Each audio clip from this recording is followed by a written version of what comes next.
دي صورة ايه؟ صورة علي. كان بريء، كان يعني عايزه اقول لكم ملاك كده نزل من السماء، نسمه نازله من السماء يا ولاد. مش عارفه يعني اقول لكم ايه. بصوا البراءة في عينيه دلوقتي، الشر كله اعوذ بالله مطلع عيني اقسم بالله. بصوا بقى المملوكه بقى الاموره اللي بقت شريره، هنعلمها كل حاجه. بصوا العسل، ايه رايك في السكر ده؟ لسه عسل. بصوا انت دلوقتي عامل ازاي؟ وقاعدين على الكرسي. لسه مملوكه قمر الاطفال اقسم بالله هم لسه مولودين دلوقتي. استني بقى موريهم بقى الصور. بصوا ده علي وباباه. هو يا دوبك لبس الصندل ده بس يوم العيد وبعد كده ضاع، يعني احنا خارجين كده ضاع من هنا. هو عدو اي شبشب يلبسه او صندل او كوتش لازم يضيع الفرده بتاعته وهو جديد.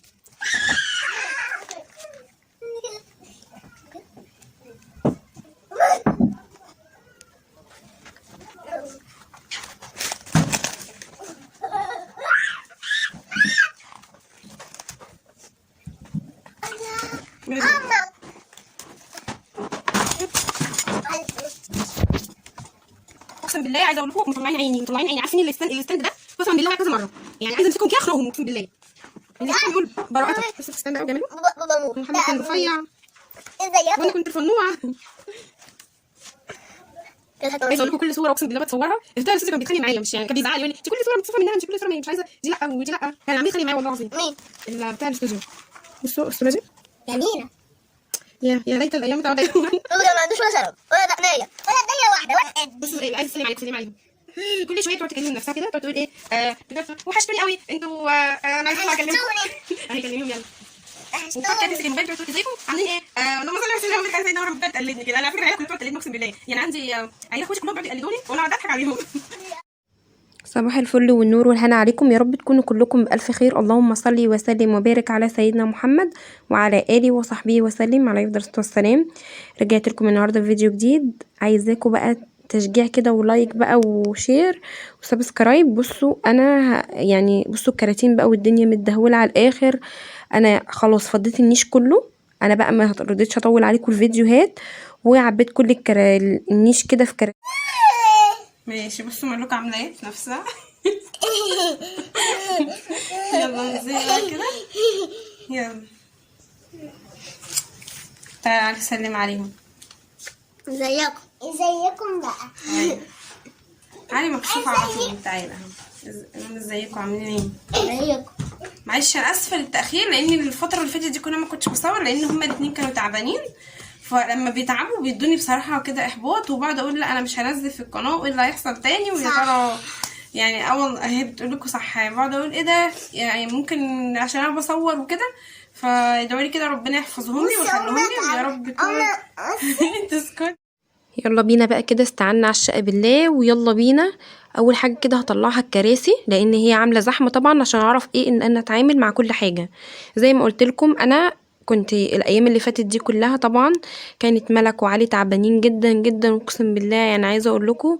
وانا كمان خدت دور، يعني كنت بنام اصلا في الصاله، ما كنتش بنام معاهم خالص من كتر ما انا كنت تعبانه وخايفه لا يتعدوا مني. وفعلا اصلا هم كانوا كمان تعبانين الاتنين مره واحده كده، ترجيع وسخونيه، وكانوا تعبانين جدا عمالين ياخدوا مضاد حيوي وابر ومفيش اي علاج اعمل معاهم اي حاجه.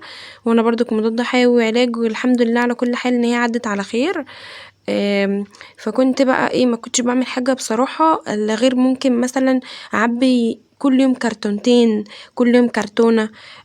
وطبعا كل ما محمد بيجيب لي مثلا كرتونتين ولا حاجه عشان خاطر ايه اعبيها، واروح اجيب بلاستر. ساعات مثلا اتوقف على البلاستر الاقيه خلص، فاروح ايه واقفه بقى مكسله وكنت تعبانه، ما كنتش بعرف اتحرك اصلا مكان، يعني حتى الاكل ما كنتش بعرف اعمل اكل، ما كانش لينا نفس اصلا كلنا للاكل، ما كناش بناكل اي حاجه. فالحمد لله. فكل مره بصراحه اقعد اقول ايه انا مش هكمل في القناه ومفيش اي باب رزق، بس في ناس كتير قوي بتكتب لي يعني وبتخش لي على الخاص كملي، ما تيأسيش بس انا بقالي فتره، يعني عايزه اقول لكم ان انا داخله على 3 سنين مفيش الا غير مره واحده بس اللي قبضت. انا قفلت الحساب البنكي يا جماعه، قفلته خالص، لان اصلا كان بيجيلي عليه ضرايب وكنت بدفع عليه، يعني انا ما كنتش بقبض منه، لا انا كنت بدفع عليه فلوس. فانا قفلت الحساب البنكي خالص، والله اعلم بقى لو جالي فلوس لحد دلوقتي، يعني شوفوا بعمل فيديوهات وكده بس اصلا لسه ما كملتش اصلا 10 دولار، وانتوا عارفين اقل قبض لازم يكون ازيد من 100 دولار. وانا هشوفه بقالي قبضه من امتى، يعني الفيديو حتى انا عاملاه اللي انا قبضت بيه. بصوا انا بقى ايه عشان خاطر اخش بقى في الموضوع. ف فانا ايه انا بصوا انا يعني هكمل الشهر ده، لان انا اصلا انا هنقل. فانا لما اجي انقل انا مش عارفه اصلا الخط الارضي انا هينفع ان انا احوله في الشقه الجديده ولا مش هينفع. انا هروح اسال وهشوف.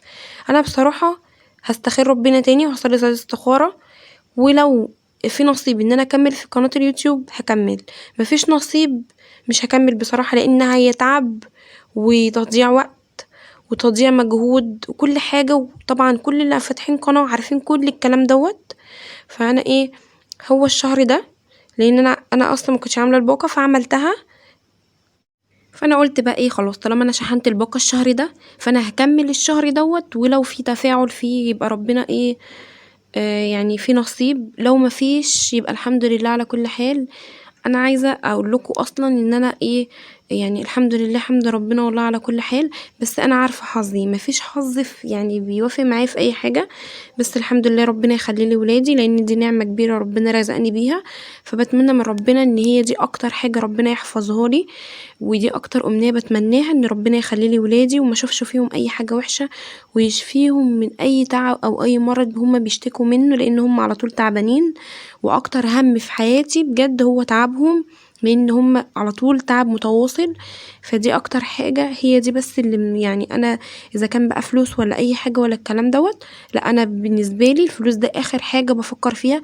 بس اهم حاجة ان انا اعيش مبسوطة، اجيب لولادي كل اللي نفسهم فيه، بس ما ببصش بقى لاي حاجه ولا مثلا ان حد مع اكتر او حد جاب. والله العظيم ابدا مفيش خالص الحته دي. وربنا يرزق الجميع، لان احنا بقينا فعلا في عيشه صعبه وكل حاجه بقت غاليه، وربنا يسترها معانا جميعا. وربنا يعين كل واحد على كل حاجه هو يعني فيها. وابصوا بقى انا دلوقتي بطلع كل حاجه بره الاوضه عشان خاطر كده ارتبها ترتيبا ان انا لما اجي اعزل فكل حاجه تبقى واضحه قدامي، والحاجات اللي عايزه تتغسل بطلعها. انا بصوا عايزه اغسل الكسوه بتاعه الصالون ده، لان هو ده اللي انا هاخده معايا. الانتريه انا هبيعه او هتصرف فيه، لان هو بصراحه مش هاخده معايا خالص. هو ده. لو في اي حاجه برضك في التعليقات يعني في الكومنتات اكتبوها لي. انا بصوا النيش انا هوريهولكوا دلوقتي. في ناس بتقولي لا اتصرفي فيه ويعني ما تاخدوش معاكي وحطي الحاجه تحت السرير. وفي ناس وانا بفكر ان انا ادهنه لون ابيض او ايه يعني. اكتبولي في الكومنتات ادهنه ولا اخليه بنفس اللون دوت. يا رب يعني تدوني رايكم، لان مفيش اي حاجه بتتكتب في الكومنتات حاجه ان هي تفيدني. بس رايكم بجد هيهمني، ويعني نشور بعض وكده. وقولي لي رايكم اخليه بنفس اللون ولا ادهنه هو سراير الاطفال ودولاب الاطفال واوضه النوم. انا بفكر ان انا ادهنهم كلهم ابيض، لان الابيض طبعا بيديني راحه نفسيه وبيديني وسع للمكان. بصوا بقى انا بطلع كل حاجه بره كده عشان خاطر ايه اروق كده مكان كل حاجه، وبنفض مكان الشيلت طبعا لان هم عيالي. عايزه اقول لكم وانا كنت بطلع الحاجات يعني عارفين الورد خلعوه بقى وقطعوه، يعني عايزه اقول لكم كل ورده كده في ناحيه، ويعني عايزه اقول لكم كل حاجه كده اتبهدلت. ورق بقى تقطيع ورق وحاجات كتيره. انت عارفين يعني عايزه اقول لكم الشقه بتتروق كام مره في اليوم كلها على بعضها كده. يعني مش عارفه بسم الله الرحمن الرحيم يعني زي ما يكون. بصوا ربنا طبعا يحفظهم ويخليهم لي ويبهدلوا كده ويعملوا كل حاجه. بس بقعد اقول لهم نفسي الدنيا تبقى رايقه، نفسي تبطلوا تبهدلوا في الحاجه، نفسي تبطلوا تبوظوا في الحاجه. انا عايزه اقول لكم يعني الحاجات بيبقوا ماشيين يكسروا فيها. بيقعدوا يتخانقوا ويضربوا بعض، بيجننوني بقى بيقعدوا يضربوا بعض جامد. يعني ربنا يهديهم. ما انا بتمنى بس ربنا يهديهم ويحببهم في بعض ويهديهم على بعض ويخليهم يعني ليا ويحفظهم ويرزق كل مشتاق بذرية صالحة، لان دي اجمل نعمة ربنا طبعا بيديهالنا. ربنا يا رب يخلي كل واحد كده يخلي له عياله، وكل اللي ربنا يرحم امي وكل اللي عنده ام ربنا يخليها له ويشفيها له ويديها الصحة ويرحم امي يا رب وخالتي وستي وجدي وخالي، ويرحم كل اموات المسلمين اجمعين يا رب العالمين. وكل اللي نفسه ربنا يرزقه بالذرية الصالحة ربنا يرزقه ان شاء الله بالذرية الصالحة. بصوا بقى انا نفضت كده الكنب كله ان شاء الله. انا مش عارفه ان انا اغسل الفرش بتاع الصالون دلوقتي ولا لما اعزل، عشان خاطر كده كده هيتبهدل اصلا في العزال وكده. فمش عارفه لسه يعني ما قررتش، لاني اصلا ما غسلتوش خالص قبل كده. يعني بغسله كده من بره، بجيب فرشه كده وبتاع كده اللي هي الليفه وبغسله بيها كده واروح شطفها وبعد كده اروح دعكه تاني. لاني اللي هو بتاع الانتريه اللي بره لما غسلته لونه راح، فخفت ان انا احطه تاني ده في الغساله فقمشته تعمل نفس الحكايه، لان بتاع الانتريه باظ من كده. بصوا بقى انا هلم كده كل الورق، انا بصوا همسح بس لمع كده. انا خلاص فضيت النيش كله، فاضل بس كده الحاجات اللي هي الرفوف اللي هي عليها المفارش والحاجات دي، لان انا كنت كل ما بفضي حاجه اي بقى مفرش او اي حاجه كانت بتقابلني فاروح حطها على رفين دول. بصوا اي ورق بقى مهم بلاقيه. طبعا العقد بتاع الشقه اللي انا فيها لحد دلوقتي دي، كنت يعني مش عارفه هو فين، بس لقيته الحمد لله في النيش.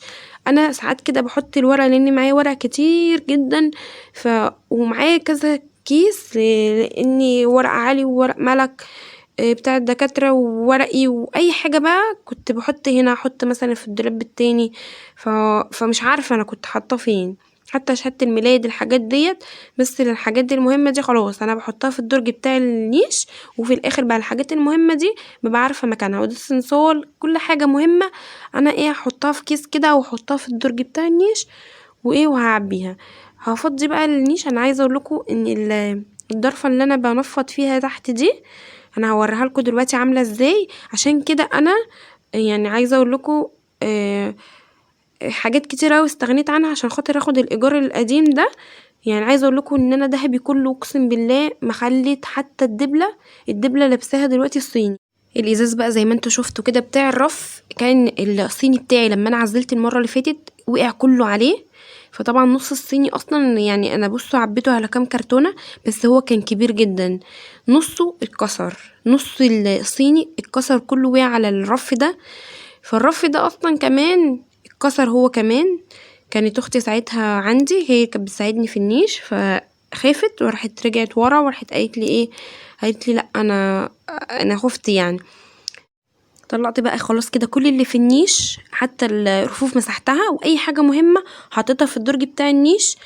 وبعد كده بقى شلت بقى، طلعت كان في ازاز كده متكسر من الرف اللي انا وريتهولكوا. فطبعا الارض كان فيها ازاز، فانا لميت كده كل الاكياس بقى واي حاجه انا طلعتها منه عشان خاطر المها اول باول معايا. طلعت الشنطه اللي هناك اللي على جنب الحمرا دي شنطه المعالق والشوك، يعني الشنطه اللي انتوا عارفينها كلكم. حطيتها كده على جنب. عايزه اقول لكم والله العظيم اصلا ما بستخدمهاش خالص، مفيش غير معلقه واحده هي اللي مطلعها لعلي وبس، عشان هو يعني نفسه ياكل بيها، فهي دي بس اللي مطلعها له. هجيب بقى الترابيزه كده على جنب، وهبدا بقى كل الحاجات دي بقى كاسات والصيني، وفي برضك اللي هي نص حاجات المطبخ بس اللي طلعتها، لان كانت الكراتين اللي معايا خلصت. وكمان يعني ما كنتش خلاص قادره بصراحه ان انا اعمل اي حاجه تاني بقى اطلعها تاني من المطبخ، لان انا اصلا اللي بطلعه بصبنه عشان خاطر يبقى نضيف معايا، فرشه على نظافه على طول. فانا عايزه رايكم دلوقتي. اهم حاجه اعملوا لايك عشان خاطر الفيديو ينتشر، وتقولوا لي رايكم اعمل ايه في النيش، ابيضه ولا اخليه بنفس اللون دوت، هو لونه تقريبا اسطر بني. وسريرين اطفال ودولاب الاطفال ابيضه بردك، وفي كده بوفيه بره في الصاله صغنن كده، ده تقريبا انا هحطه اصلا في البلكونه لان اصلا ملوش مكان وهيضيق لي المكان، فبرضك انا هدهنه ابيض. انا عايزه برضك رايكم ادهنهم ولا اخليهم زي ما هما كده. طبعا خلاص كده كل الحاجات بقى اللي هي الازاز حطيتها، لان انا عايزه لما اجي اغسل السجاد طبعا لما باجي اغسل السجاد عايزه اقول لكم ان الميه بتطلع بره بقى في كل حته، يعني عايزه بتخش الصالون وبتخش الاوض. فالكراتين دي طبعا لما اجي اغسل السجاد الكراتين دي كلها هتبوش في كام كرتونه كده في الارض. انا عشان برضو الصالون ده محدش بيقعد عليه، فانا مش عايزاه يبوظ زي ما الانتريه باظ، فمش عايزه احمل عليه الكراتين كلها عشان ما يهبطش ويبوظ. هحط بقى كل الحاجات كده على جنب. بصوا الورد العيال قطعوه بس انا اصلا مش عارفه اخد الورد. بصوا المفرش ده بتاع الغساله، الراجل انا بعت الغساله بتاعتي اللي كانت عايزه اقول لكم جديده اصلا، واللي هي الاوتوماتيك اللي انا داخله بيها اصلا. بعتها والله العظيم يعني برخص التراب، وخد القعده، استغل بقى الموقف عشان وقتها اصلا كمان كنت محتاجه فلوس، فخدها ب1000 جنيه يعني جديده اصلا. يعني عايزه اقول لكم ان لما رحت شفته لقيته بيبيع كل حاجه. بص بقى دي صورة ايه؟ صورة علي كان بريء، كان يعني عايزه اقول لكم ملاك كده نزل من السماء، نسمه نازله من السماء يا ولاد. مش عارفه يعني اقول لكم ايه. بصوا البراءات في عينيه دلوقتي، الشر كله اعوذ بالله مطلع عيني اقسم بالله. بصوا بقى المملوكه بقى الاموره اللي بقت شريره على علمها كل حاجه. بصوا العسل، ايه رايك؟ بصوا الكلام ده، بصوا العسل، بصوا انت دلوقتي عامل ازاي؟ وقاعد على الكرسي بصوا المملوكه قمر اطفال اقسم بالله هم لسه مولودين دلوقتي. استني بقى موريهم بقى السما. بص ده علي وباباه، هو يا دوبك لبس الصندل ده بس يوم العيد وبعد كده ضاع، يعني احنا خارجين كده ضاع مننا. هو عدو اي شبشب يلبسه او صندل او كاتش لازم يضيع الفده بتاعته هو جديد.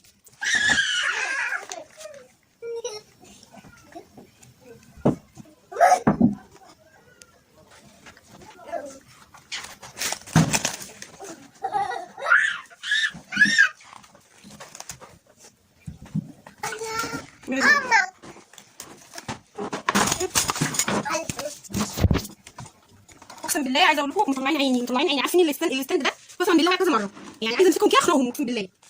اللي بيقول براءتك بس الستاند ده جميل. محمد كان رفيع وانا كنت رفنوعه. عايزه اقول لكم كل صوره اقسم بالله بتصورها البتاع الاستاذ كان بيتخانق معايا، مش يعني كان بيزعق لي يقول لي انت كل صوره بتصورها منها، انت كل صوره مش عايزه دي لا ودي لا، كان عامل يتخانق معايا والله العظيم. مين؟ بتاع الاستوديو.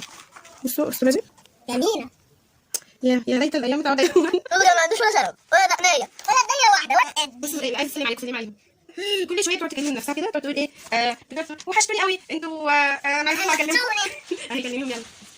وفكرت تمسك الموبايل تقعد تقول ازيكم عاملين ايه؟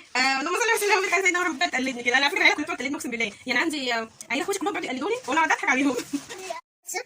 بس البيت استني عايزه اقول لكم علي بقى هو كان انت صوتك ايه بس يا حبيبتي بس يا حبيبتي بصي اقسم بالله ما عارفه اصور اي حاجه. بس هو لازم اضرب وزعق يعني عشان خاطر يسكتوا، عشان انا تعبت والمصحف تعبوني. بصوا بقى علي لما كان فربوزه كده لما ياخد عين كده ايه مره حجزت بيه بعد الصوره دي هو كان كلب بس فعلا على فكره ما كانش الصوره، كان شكله فعلا كده بخير ربنا. بصي يعني دي كانت طبيعته، كان عسل بس خد عين بقى كده ودخلنا المستشفى. الحجز كان في العيد، حجز في الحميات، كان عامل يسخن وبعدين يرجع وحجزنا لوحدنا والله كنا لوحدنا في المستشفى. بس كان عامل ازاي يا لهوي. انا هكمل بقى ايه تنبيه كده يا جماعه.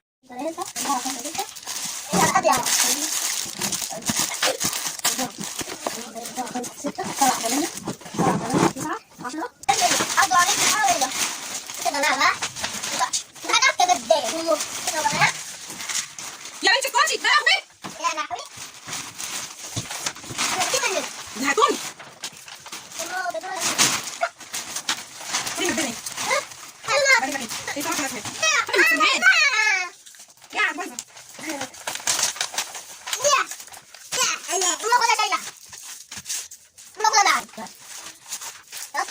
ايه ده ايه استني مفوسه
يا رب ارحمني ارميها